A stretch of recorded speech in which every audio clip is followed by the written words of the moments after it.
Saudara-saudari yang diberkati dalam Tuhan kita Yesus Kristus, selamat pagi, salam damai sejahtera untuk kita semua.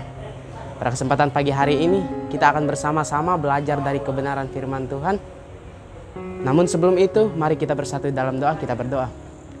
Bapa dalam kerajaan sorga Tuhan, puji nama-Mu kami persembahkan pada pagi hari ini Tuhan. Mengucap syukur atas setiap penyertaan, lawatan, cinta kasih-Mu dalam kehidupan kami Tuhan.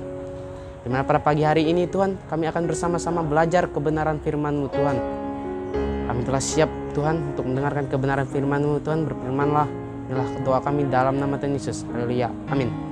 Saudara-saudari yang diberkati dalam Tuhan kita Yesus Kristus, yang akan menjadi dasar perenungan firman Tuhan kita pada pagi hari ini, mari kita buka Alkitab kita dalam kitab Efesus pasal yang kelima, ayat yang ke-22 sampai ayat yang ke-33. Perikop, kasih Kristus adalah dasar hidup suami istri.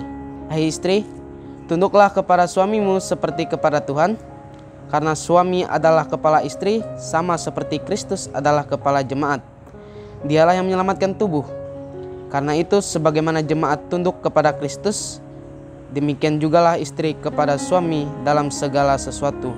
Hai suami, kasihilah istrimu sebagaimana Kristus telah mengasihi jemaat dan telah menyerahkan dirinya baginya, untuk menguduskannya, sesudah ia menyucikannya dengan memandikannya dengan air dan firman, supaya dengan demikian ia menempatkan jemaat di hadapan dirinya dengan cemerlang, tanpa cacat atau kerut, atau yang serupa itu, tetapi supaya jemaat kudus dan tidak bercela.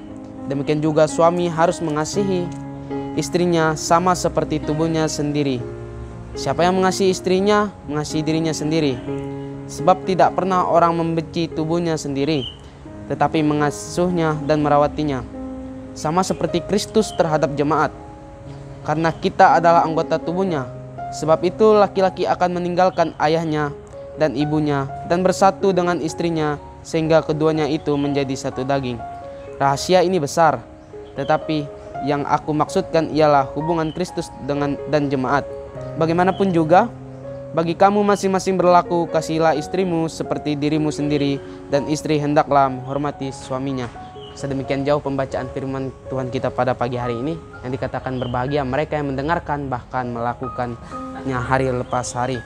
Saudara-saudariku yang diberkati dalam Tuhan kita Yesus Kristus, saya mengambil sebuah tema untuk perenungan firman Tuhan kita pada pagi hari ini, yaitu kewajiban dalam pernikahan Kristen.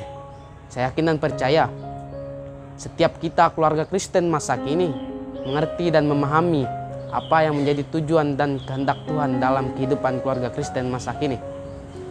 Ini sangat menarik untuk kita bahas pada pagi hari ini, terkhusus keluarga Kristen masa kini.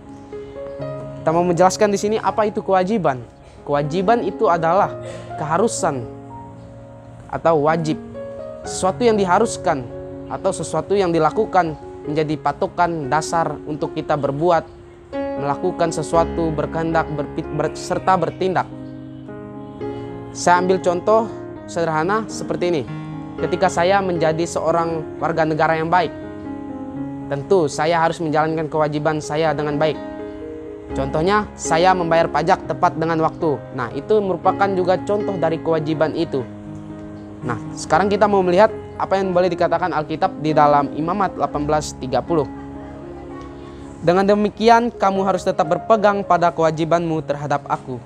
Dan jangan kamu melakukan sesuatu dari kebiasaan yang keji itu, yang dilakukan sebelum kamu, dan janganlah kamu menajiskan dirimu dengan semuanya itu.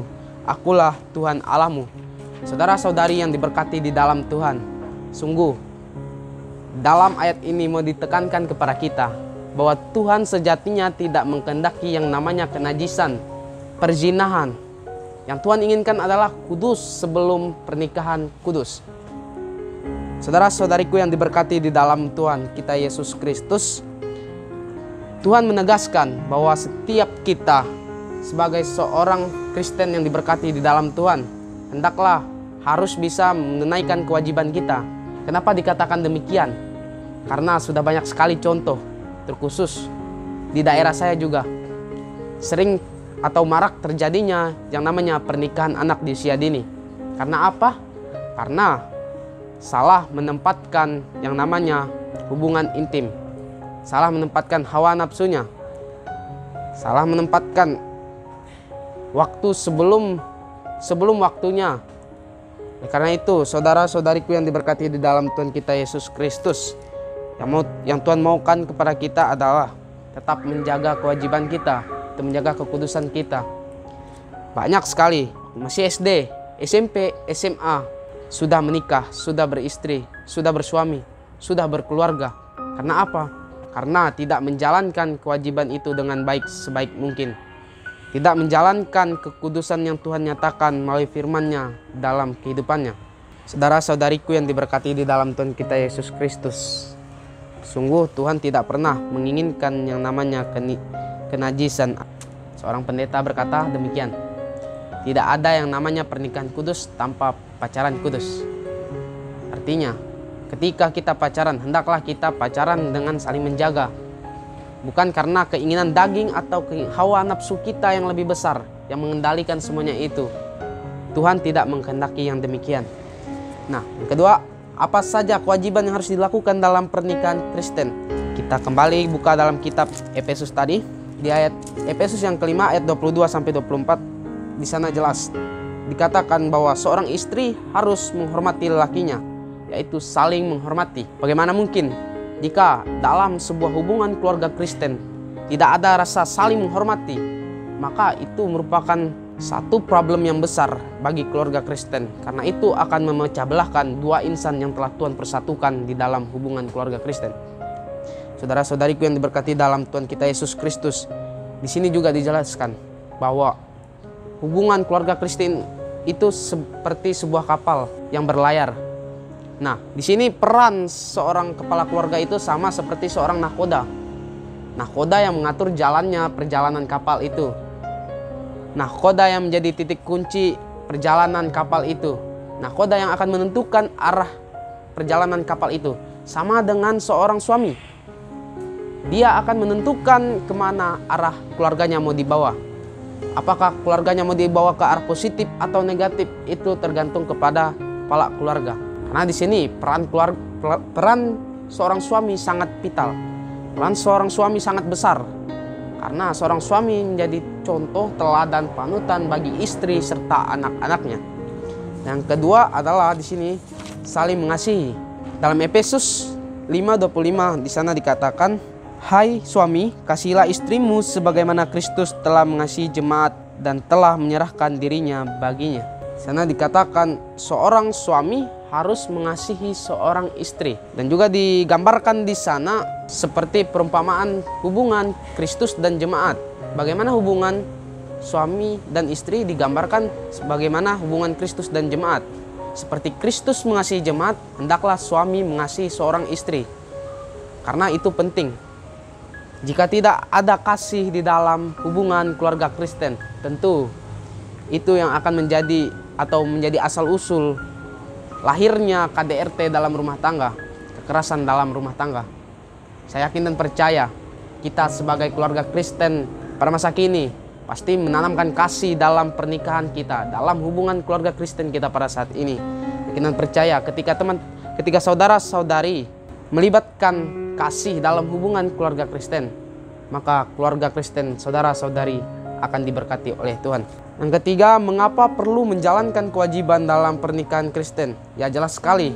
Di dalam Matius 5:13, di sana digambarkan garam dan terang. Sebagai seorang Kristen, kita harus memberikan garam dan terang. Nah, yang mau kita bahas kali ini, keluarga Kristen yang memberikan dampak positif. Artinya, keluarga Kristen juga bisa memberikan contoh dan teladan bagi keluarga-keluarga yang lain. Keluarga Kristen yang bertumbuh di dalam Tuhan hendaklah berdampak positif bagi lingkungan sekitarnya. Agar apa? Agar nama Tuhan dipermuliakan dimanapun dan kapanpun. Yang kedua, menjaga keharmonisan, kesehatian, kekompakan dalam pernikahan Kristen. Kenapa perlu? Karena seringkali musuh terbesar dalam pernikahan atau keluarga Kristen itu adalah perceraian. Karena apa? Karena sering tidak adanya keharmonisan dalam keluarga, kesehatian, kekompakan dalam pernikahan. itu yang akan menjadi momok yang menakutkan bagi keluarga Kristen, sehingga dapat memecah belahkan keluarga Kristen. Saudara-saudariku yang diberkati dalam Tuhan kita Yesus Kristus, tentu kita tidak menginginkan hal demikian terjadi dalam keluarga kita. Tentu kita juga tidak ingin bahwa keluarga kita semata-mata seperti sebuah bangunan yang rapuh dan seketika semena-mena bisa roboh dan runtuh. Yang ketiga adalah supaya tidak terjadi perceraian atau pemenuhan mandat Tuhan. Matius 19 ayat 6 dan Markus 10:9 mengatakan, di situ disimpulkan bahwa artinya pernikahan itu sekali seumur hidup.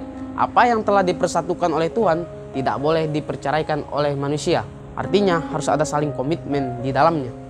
Libatkan Tuhan dalam keluarga Kristen agar senantiasa keluarga kita dapat diberkati oleh Tuhan.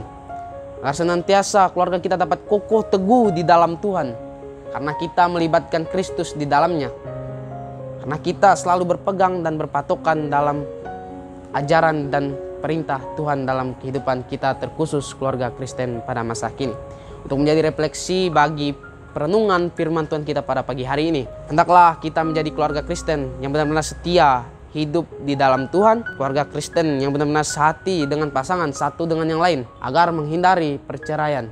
Hendaklah kita menjaga kemuliaan nama Tuhan melalui keluarga Kristen, karena kita sebagai keluarga Kristen juga merupakan mitra kerja dari Allah itu. Kenapa saya katakan demikian? Karena melalui kita juga kita bisa mendidik anak-anak kita, mengajarkan sedari dini tentang kebenaran firman Tuhan, agar melalui itu semua makin banyak orang yang boleh dikenalkan dengan Tuhan dan makin banyak orang yang boleh diselamatkan melalui pengajaran yang kita ajarkan berawal dari keluarga kita hingga keluar. Amin. Untuk perenungan firman Tuhan kita pada pagi hari ini, mari kita bersatu dalam doa. Kita berdoa. Tuhan Yesus, terima kasih Tuhan untuk kebenaran firman-Mu yang boleh Kau suguhkan kepada kami pada pagi hari ini Tuhan. Kami ucap syukur karena pada pagi hari ini kami boleh diperkaya dan dipertumbuhkan oleh kebenaran firman-Mu. Biarlah firman-Mu boleh menjadi suluh pelita dan terang dalam kehidupan kami. Biarlah firman-Mu ini Tuhan boleh bertumbuh berkembang menjadi dasar patokan sebagai kami orang percaya untuk menjalani kehidupan kami, terkhusus kami keluarga Kristen pada masa ini Tuhan. Biarlah firman ini tidak berlalu begitu saja, tapi kami tanam dalam kehidupan kami pribadi lepas pribadi dan menjadi dasar untuk kehidupan kami selanjutnya. Inilah doa kami di dalam nama Tuhan Yesus. Haleluya. Amin.